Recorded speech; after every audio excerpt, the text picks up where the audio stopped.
Frank Buckles is believed to be the last known surviving American veteran from the First World War. He is 107 years old.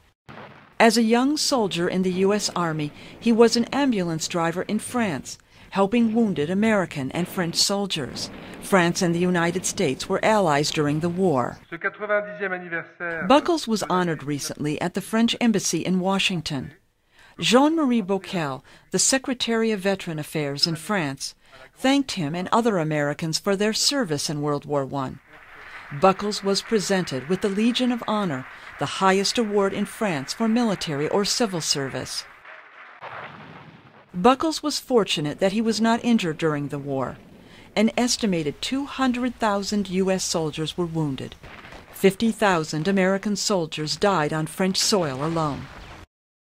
Buckles was only 16 years old, an underage recruit, when he talked his way into the U.S. Army looking for adventure. He wanted to go to the front lines of the war. Instead, he went first to England, where he was a driver for dignitaries. Something was happening every day. I was right there. The stage was set for World War I after a breakdown of old alliances among European powers and an arms race led by Germany. The war started after Germany invaded Belgium. Wary of foreign entanglements, the United States did not enter the conflict until 1917.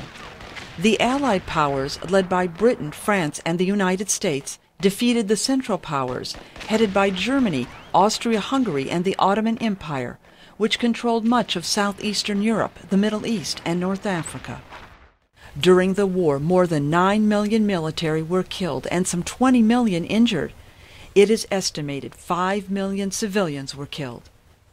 Mitch Yackelson has written a new book on World War I called Borrowed Soldiers, Americans Under British Command. And it was a very devastating war with the gas warfare, machine guns, trenches, and a lot of men didn't talk about the war. And the next thing you know, we're in another major war, a far more catastrophic war, and people forget about the First World War because the Second World War had so much more notoriety.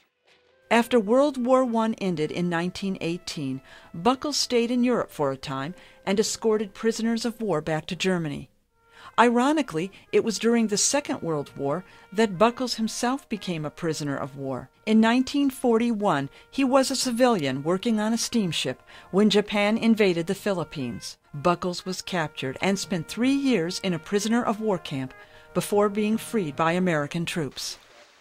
Washington, D.C. has a number of national memorials, including one to those who fought in World War II. But no national memorial exists to those who sacrificed in the First World War. The closest to a national tribute is the World War I Museum in Kansas City, Kansas. World War I ended after a peace agreement was signed between the Allied powers and Germany on this day in 1918. It is now known as Veterans Day in the United States and Armistice Day in other Allied nations.